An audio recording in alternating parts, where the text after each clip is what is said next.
2024 8 अप्रैल को सोमवती अमावस्या है। इस दिन पूजा का सही समय और राहु काल का क्या समय रहेगा वीडियो में जानेंगे। साथ ही यह भी जानेंगे कि पीपल वृक्ष की पूजा के लिए और तुलसी माता की पूजा में आपको कौन सी बत्ती का प्रयोग करना है, लंबी बत्ती या गोल बत्ती। साथ ही कई स्थानों पर ऐसी भी मान्यता है कि इस दिन रुई की बत्ती का प्रयोग नहीं करना चाहिए। तो पूरी जानकारी इस वीडियो में आपको प्राप्त होगी, तो अंत तक वीडियो में बनी रहिए। जैसे कि 8 अप्रैल के दिन बहुत सारे दुर्लभ और विशेष सहयोग बन रहे हैं जो कि भाग्य की रेखाओं को प्रबल करने के लिए हैं। आप जानते होंगे कई माताएं बहनें इस दिन व्रत करेंगी और पीपल पूजा करेंगी। ऐसी मान्यता है सोमवती अमावस्या के दिन पीपल पूजा करने से दुर्भाग्य दूर होता है और अखंड सौभाग्य में भी निरंतर वृद्धि होती है। जीवन में आप सभी भी परेशान हैं किसी न किसी स्वरूप में या साधारण सरल तरीके से भी आपको सोमवती अमावस्या के दिन पीपल पूजा करनी चाहिए। ऐसा आवश्यक नहीं है कि आप सोमवती अमावस्या के दिन पूरे दिन व्रत करें। हालांकि कई भक्तजन जिनके सोमवार का व्रत होता है स्वतः ही सोमवती अमावस्या का व्रत भी हो जाता है।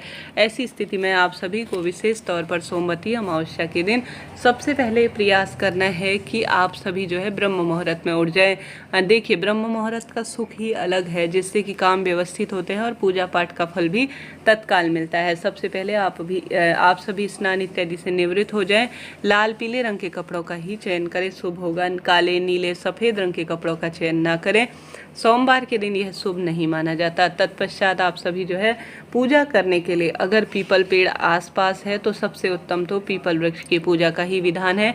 नहीं तो आप सभी जो है घर पर तुलसी माँ है तो वहाँ पर भी आप सभी सोमवती अमावस्या का पूजा संपन्न कर सकते हैं। उससे पहले आप सभी प्रयत्न करें कि घर पर शिवलिंग विराजमान है तो उसकी पूजा करें। महादेव के मंदिर में कर रहे हैं तो वहाँ पर पूजा करें। ऐसा शास्त्र प्रमाण कहता है कि सोमवती अमावस्या के दिन शिवलिंग पर गंगा जल जरूर चढ़ाना चाहिए और साथ ही काले तिल मिलाकर कच्चा दूध चढ़ाना भी सोमवती अमावस्या के दिन शिवलिंग पर पितरों की तृप्ति में सहायक होता है। साथ ही घर के दरवाजे पर आप सभी सोमवती अमावस्या के दिन विशेष तौर पर ब्रह्म मुहूर्त में जल का छिड़काव करते हैं, लंबी बत्ती का घी का दीपक लगाते हैं तो निश्चित ही सब कार्य आपके सिद्ध हो जाते हैं। 2024 में राहु काल जो है, सबसे पहले यह जान लीजिए, पूजा का शुभ मुहूर्त सबसे पहले सोमवती अमावस्या 8 अप्रैल को हो रही है।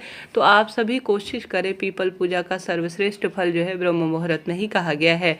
कोशिश करनी है जितना संभव हो ब्रह्म मुहूर्त में आप सभी पूजन पाठन करें, श्रेष्ठ माना जाएगा। ब्रह्म मुहूर्त में नहीं कर पाते हैं तो कम से कम 9-10 बजे तक आप सभी विशेष पूजा अर्चना कर लेते हैं तो इसका भी परिणाम सुखद कहा गया है। सोमवती अमावस्या के दिन राहु काल का समय जिसे शुभ नहीं माना जाता, ऐसी मान्यता है इस समय अगर आप सोमवती अमावस्या का कोई डोरा इत्यादि लेते हैं, कोई नियम दीपक या पीपल पूजा या तुलसी पूजा या कोई भी विधान करते हैं तो आप सभी उसे करने से बचें।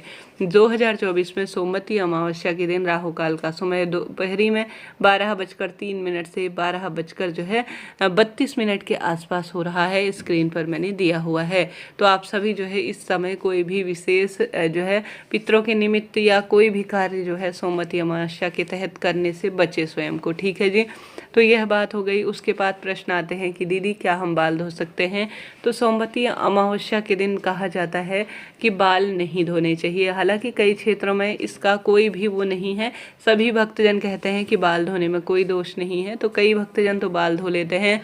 परंतु शास्त्रों में ऐसा वर्णित है कि आजकल मिलावट का दौर है, जिस कारण से पूजा पाठ का फल साबुन शैम्पू इत्यादि में मिलावट होती है, अंडा इत्यादि का प्रयोग किए रहते हैं, जिस कारण से साबुन शैम्पू का प्रयोग करने से बचना चाहिए। सिर्फ जल का छीटन कर लेते हैं तो भी पर्याप्त होता है। एक इसके पीछे दूसरा कारण यह भी कहा गया है कि ग्रहों की चाल ढाल बदलती है, जिस कारण मन मस्तिष्क पर गहरा प्रभाव पड़ता है। तो इन नियमों का ध्यान रखकर ही अपनी पूजा आराधना संपन्न करें। इसके बाद प्रश्न आते हैं कि दीदी हम सभी को जो है सबसे पहले पीपल पूजा करनी चाहिए या जो है महादेव का पूजन करना चाहिए? ऐसा कोई निश्चित नियम नहीं है। आपके आसपास अगर सबसे पहले पीपल पूजा कर लेते हैं तो वह कर लीजिए, उसके बाद महादेव की पूजा करें। महादेव की पूजा प्रथम में करते हैं तो दूसरे स्थान पर पीपल पूजा करें। ऐसी कोई विशेष जो है ऐसा नियम नहीं है। अपनी सुविधा क्षमता सामर्थ्य अनुसार कार्य कीजिएगा। सूर्य नारायण भगवान को भी जरूर से जल समर्पित कीजिएगा। तत्पश्चात आप सभी जो है महादेव की पूजा कर कर, पीपल पूजा कर कर, साथ में यह भी प्रश्न आते हैं कि दीदी पीपल वृक्ष की जड़ में हमें जो दीपक लगाना है वह जो है लंबी बत्ती का प्रयोग करना चाहिए या गोल बत्ती का। तो पितरों के नाम की तो हमेशा पितृ जो है वंश में वृद्धि करते हैं, संतान में वृद्धि करते हैं, एक अपने आप में परम सुख प्रदान करते हैं। तो लंबी बत्ती का ही जो है दीपक प्रयोग करना चाहिए पितरों के नाम का। पितरों के नाम का एक दीपक लगाएं सोमवती अमावस्या के दिन पीपल वृक्ष की जड़ में। दूसरा गोल बत्ती का दीपक लगाएं जो कि श्रीहरि विष्णु के नाम का होगा, क्योंकि उनका ही वास जो है पीपल वृक्ष की जड़ में माना जाता है।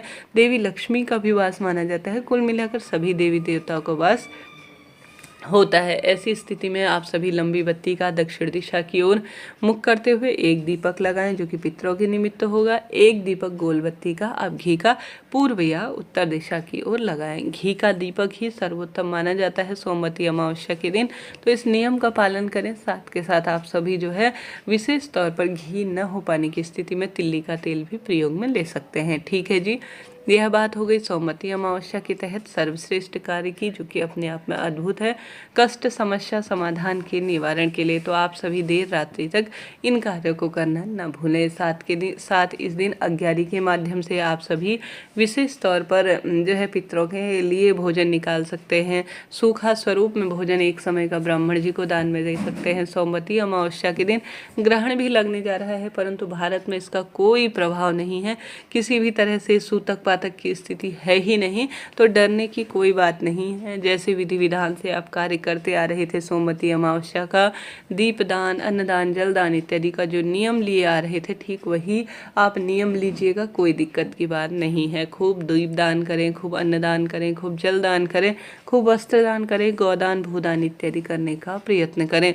अपने आप में यह दिन चमत्कार की तरह है। इस दिन किया गया कोई भी कार्य जो है हमारे पितरों को सुख देता है, जीवन में रोग दोष संकट कष्ट पीड़ा का निदान करने में सहायक है। यह दिन चमत्कार है और चमत्कार आपने अगर इस दिन करते हैं तो खुली आंखों से देखेंगे।